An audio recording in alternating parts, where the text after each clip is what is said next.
Bon Rémi. Vas-y. Thierry. Rémi. Alors, cher ami, bonjour. Alors Rémi, j'ai acheté un anthurium. Oui. Et j'aimerais que tu me dises comment l'entretenir. Alors, déjà... Qu'est-ce qu'on fait? Alors, déjà, à savoir que c'est une plante d'origine d'Amérique du Sud. Donc, qui aime la chaleur, qui aime l'humidité. Et c'est une plante de la famille des Aracées. Alors, il faut savoir que les anthuriums, il en existe entre 500, j'ai même entendu dire 900 variétés, 900 espèces différentes dans le monde. Bon, là, aujourd'hui, nous allons présenter l'anthurium andreanum, qui est l'une des espèces les plus connues. On a aussi l'anthurium charzianum, qui est assez connu aussi, mais en tout cas, voilà, celui-ci, c'est vraiment le plus connu. Alors, tu veux savoir déjà... Oui, on se met en situation, les gens viennent de l'acheter. Supposons que ça soit comme nous... On vient de l'acheter, la plante telle comme elle est pour l'instant. On ne rempotera pas la plante maintenant, puisqu'elle est en période de floraison. Donc un rempotage n'est pas nécessaire maintenant. Le rempotage, on le fera plutôt, allez, on va dire, là aussi, aujourd'hui nous sommes au mois de janvier, on va dire d'ici 2 mois environ, on pourra procéder au rempotage, dans la mesure où de toute façon les fleurs, la plupart des fleurs seront fanées. Et là, donc, on aura une plante qui rentrera donc en période plutôt végétative. Et à ce moment-là, là, ça sera vraiment le bon moment pour la rempoter. Et le petit signal qui nous annonce son rempotage, du moins qu'on peut le faire, si Dominique veut bien s'approcher. Quand nous avons des jeunes feuilles voilà, qui arrivent au centre, ici, là, c'est le moment de pouvoir la rempoter. Bon, nous, on estime que nous n'avons plus de fleurs. Alors, comment procède-t-on? Comment procède-t-on pour le rempotage? Déjà, pour le substrat, on va utiliser un substrat très drainant, donc composé essentiellement de tourbe, un peu de terreau, mais aussi beaucoup de fibres de coco. Hein, tous ces petits fils, là, tout ça, c'est la fibre de coco. Et ça, c'est très important puisque ça permet d'avoir un substrat très aéré et qui va conserver de l'humidité, absorber, donc quand on arrose, absorber l'humidité, mais surtout très bien la restituer à la plante, ce qui permet d'éviter donc des excès d'humidité au niveau des racines, d'éviter l'asphyxie au niveau des racines, qui aurait pour conséquence de provoquer des taches sur le feuillage et voire l'asphyxie de la plante de toute manière. Donc là, le mélange idéal, vous l'avez devant vous là. Alors, si les gens peuvent acheter directement à... Ça se trouve dans le commerce. Dans le commerce, là c'est vous prenez un mélange plante verte intérieure, plante verte, mélange plante verte. Et éventuellement, si votre mélange, vous voyez qu'il n'y a pas de fibre de coco, on peut trouver maintenant des petits sacs de fibre de coco que vous mélangez avec. Pour l'anthurium, c'est vraiment préconisé de mettre de la fibre de coco dans le substrat. Alors, là, je suis toujours moi avec mon pot en terre cuite. Alors, qui garde très bien, voilà, hein. qui garde l'humidité, mais surtout c'est que le pot respire. Il est beaucoup plus simple d'entretenir une plante dans un pot en terre cuite que dans un pot en plastique. L'inconvénient du pot plastique, c'est que le dessus de la terre peut paraître sèche, mais le fond aura toujours tendance à rester plus humide en profondeur et ça peut fausser le diagnostic pour savoir s'il faut ou non arroser. Alors que dans un pot en terre cuite, si le dessus de la terre est sèche, on peut imaginer que le fond l'est presque autant. Puis ils en font des jolis maintenant. Hein. Oui, voilà, parce que là on a quelque chose de classique. Mais vous avez des pots en terre cuite beaucoup plus jolis que cela. Alors, comment procède-t-on?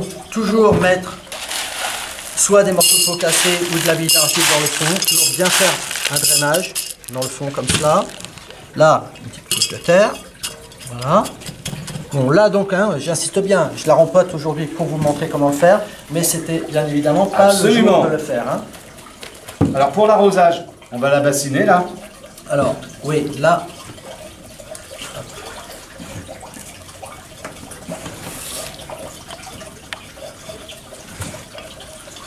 C'est tout un art. Hein.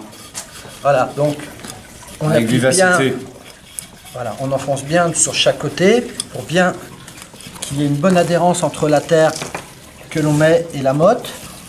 Recueil d'air. Hein. Voilà.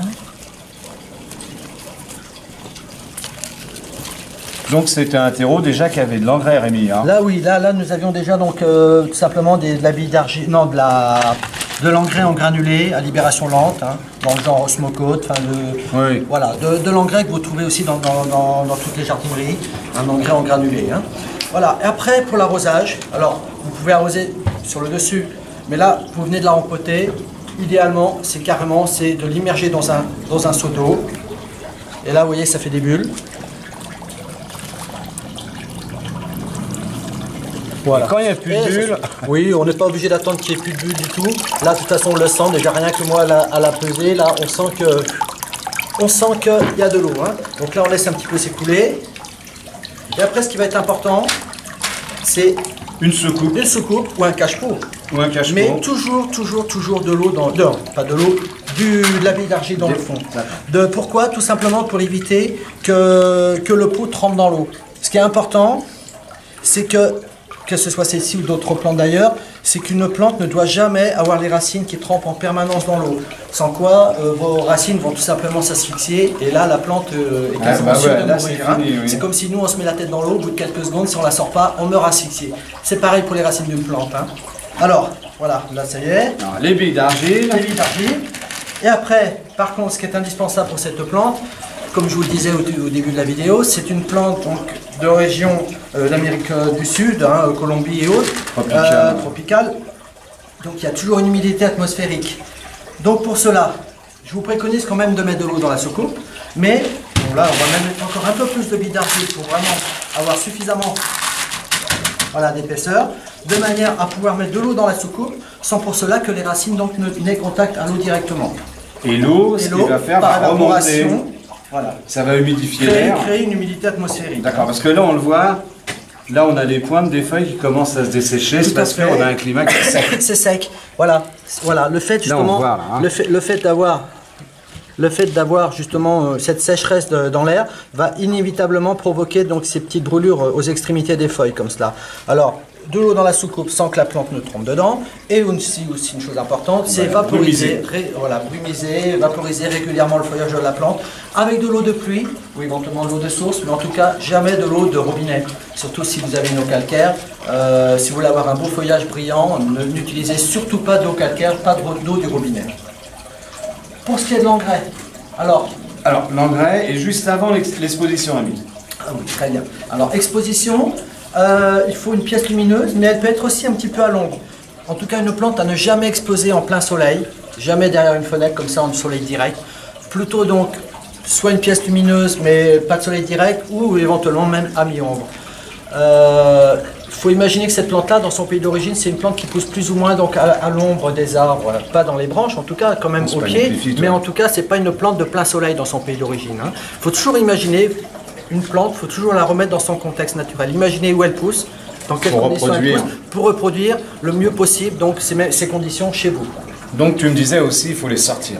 Alors, si on a la possibilité, c'est quand même de les sortir. C'est même très conseillé. Si vous voulez vraiment assurer et garantir une floraison donc l'année suivante, pour donc l'hiver suivant, parce que c'est une plante qui fleurit quand même plus dans la période hivernale, eh bien tout simplement c'est de la mettre dehors pendant tout l'été, hein, du printemps jusqu'à l'automne, de la mettre dehors. Plutôt là par contre de préférence à l'ombre, donc pas de soleil direct. Et là le fait aussi de subir des variations de température du jour et de la nuit, ça crée donc un choc thermique et qui va stimuler donc l'induction florale. Donc votre plante aura tendance à fleurir beaucoup plus facilement en tout cas que si vous la gardez en permanence dans une pièce à l'intérieur en tout cas. Pour ce qui est de l'engrais. L'engrais. Très important. En période hivernale, il n'est pas nécessaire de mettre de l'engrais. Par contre, dès le mois de, mars. Dès le mois où on l'a rempoté, qu'on a jugé. Le jour où vous l'aurez rempoté au printemps, vous commencez à faire des apports d'engrais. Toutes les 2-3 semaines, vous mettez de l'engrais. Alors ce qu'on préconisait, c'est un engrais donc dans le NPK, 12-17, azote, phosphore, potasse, hein, donc 17% de potasse, puisque justement c'est la potasse qui va favoriser donc la floraison future de la plante en tout cas. Voilà, quoi dire d'autre? Au niveau température, c'est une plante qui en intérieur va apprécier donc les 18-25 degrés pendant l'hiver, en tout cas ne pas descendre en dessous de 18 degrés, ça c'est idéal. Puis l'été, ouvrir et puis voilà. Du moment que la plante ne soit pas en plein soleil, elle supportera très bien donc les fortes températures de l'été de toute manière. Hein. Donc là en engrais, là pour en revenir, nous on utilise ceci. Voilà. Alors nous on a des petits cônes comme ceci. Alors vous avez comme ça en petits cônes, là où ce sont des petites billes d'argile. Vous avez aussi des petits bâtonnets Oui, comme je n'ai tu pas rappelais, ici. bien Voilà, sûr. il va falloir que j'en apporte d'ailleurs. Avec l'insecticide à Là, vous l'intérieur. avez donc des bâtonnets qui font engrais et insecticides. Et c'est vraiment quelque chose que je préconise pour ce genre de plante, de manière justement à immuniser votre plante contre les éventuelles attaques d'araignées rouges ou de cochenilles. Bon, c'est pas une plante très très sensible, très fragile à ces parasites, mais il n'empêche que vous pouvez quand même avoir ce type de parasite. Donc si vous mettez ces engrais, bâtonnets, insecticides, bien au moins vous êtes tranquille de ce côté-là. Donc là, on aura à manger pour 2 mois. On aura à manger pour 2 mois. Oui, oui. Et si vous achetez votre engrais, si vous ne trouvez pas ça amalgamé comme ça collé, et que vous trouvez des engrais comme ça à dissolution Alors, lente. c'est un petit peu ce qu'on avait déjà dans le substrat, donc c'est pourquoi on D'accord. ne va pas en rajouter, parce Absolument. que dans le mélange qu'on avait... Mais ça, vous avez 2 grammes et vous avez 3 mois de nourriture. Tout à fait. Donc là, c'est quand même... Là, vous êtes tranquille. on est tranquille, Du hein. coup, vous n'êtes pas obligé de faire des apports d'engrais à l'arrosage régulièrement, puisque là, avec ça, vous êtes tranquille pendant 3 mois. Mais surtout mettre de l'arrosage. Alors, il y a une dernière chose. Oui. Oui, c'est quoi? Alors, Armel me faisait un petit signe. C'est une plante donc de terre acide. Hein.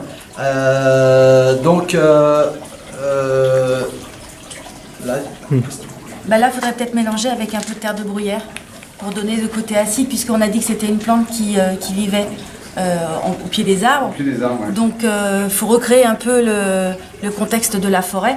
Donc, il faudrait peut-être un petit peu dans le mélange que tu as fait, rajouter la terre de bruyère. Voilà. Merci, Maître Capello. merci, professeur. Voilà, bah oui, c'est un petit détail, mais qui a son importance, Voilà. effectivement.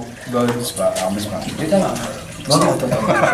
Voilà, moi je crois que tout est dit, Armel, oui, c'est bon? Bah voilà. Voilà, eh bien... Bon, on se revoit à la prochaine vidéo et merci beaucoup. À bientôt.